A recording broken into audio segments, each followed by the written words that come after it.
Hi, Chris Mason again, co-owner of At Large Nutrition.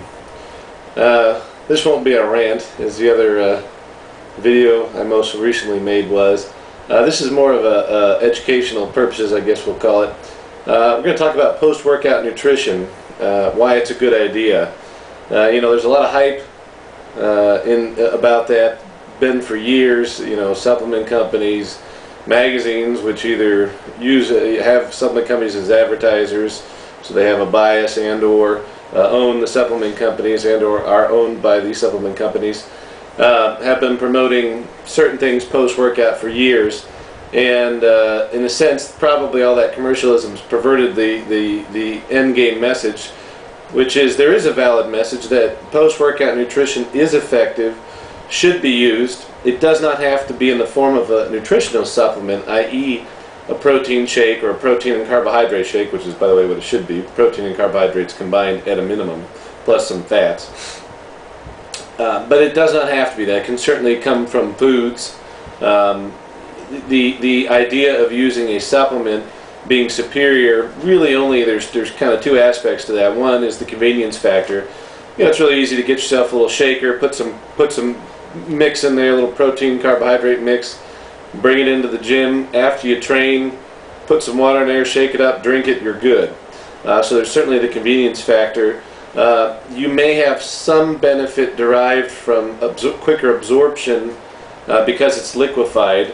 There's a little bit of that. That's not a super sound argument, but there may be some validity to it. So supplemental protein and carbohydrates can be used. I use them, again, it's a convenience issue. Now, why do you want to do it? Post-workout in particular, now you can do pre-workout nutrition is a great idea too, but I just want to address the post-workout for now. After you train in the fasted state, in other words, if you hadn't eaten anything for several hours and then you train, your body's in a net negative nitrogen state. In other words, you're in a catabolic state. Now, training in and of itself does promote protein synthesis. In other words, after you train, even in the fasted state, your protein synthesis gets jacked up.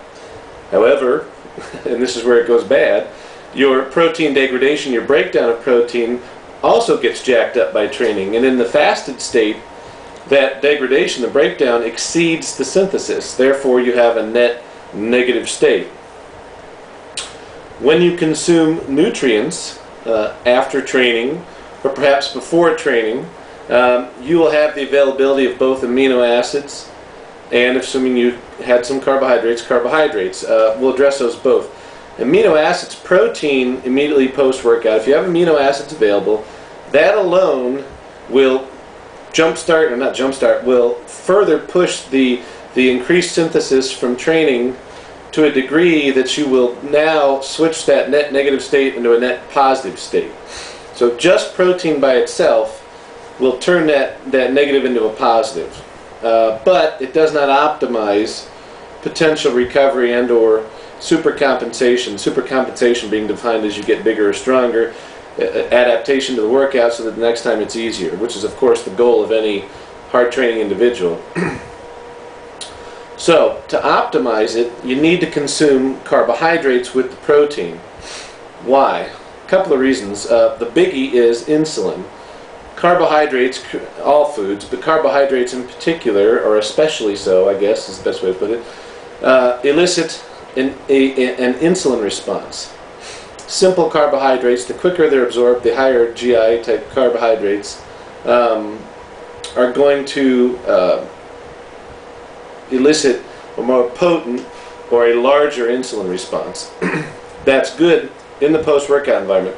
Chronically elevated insulin levels bad, cause you, syndrome X or metabolic syndrome, all sorts of potential bad stuff. You do not want to elevate insulin chronically or all the time. You only want to you really want to kind of compartmentalize it and save the big ones for post-workout purposes.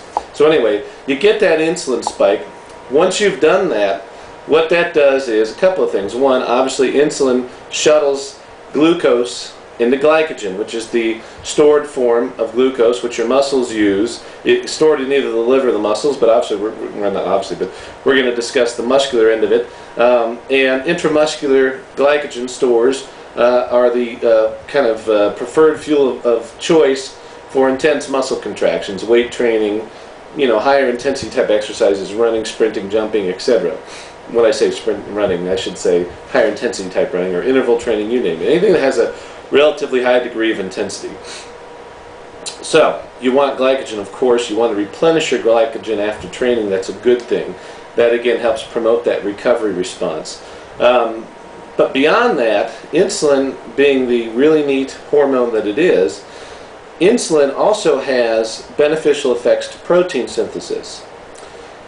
Some debate in the scientific community, but basically, number one, insulin definitively promotes enhanced protein synthesis.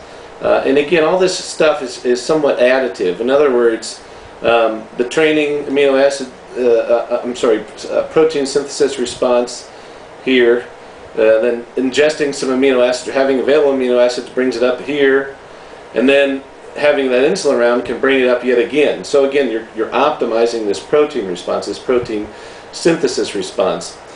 Insulin may also, and again, this is where maybe there's a little more argument, may also help prevent protein breakdown or degradation, so it may blunt that catabolism that's occurring after training.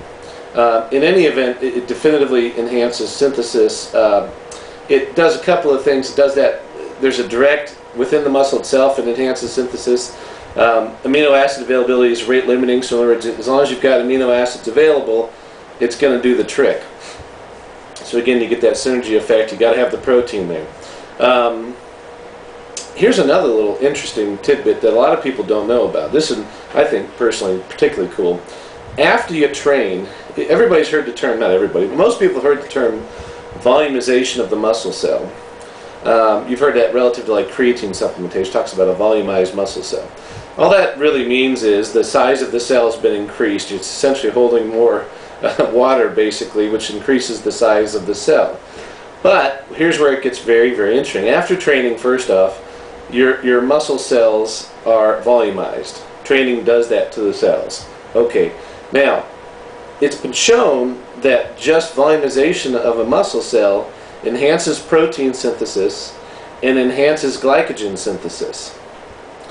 And in fact, that insulin, if I'm remembering that, I might get this one backwards, but insulin will actually have an additive effect to that. So in other words, if you're, well no, it's the other way around, I'm sorry. In other words, if insulin is high and insulin's doing its job of peaking protein synthesis, and then you have the volumization at the same time, they're additive, you'll get an even greater synthesis response. Same deal with glycogen. So in other words, well, not same deal with glycogen, but you also get that enhanced glycogen response. So basically, the long story short being, the volumization after training is part of that protein synthesis response. And if you have insulin available and amino acids available to take full advantage of that, you're going to get the best possible scenario, the most likely scenario for proper recovery and or super compensation, which is super recovery, we'll call it. So I hope I've been rambling a bit.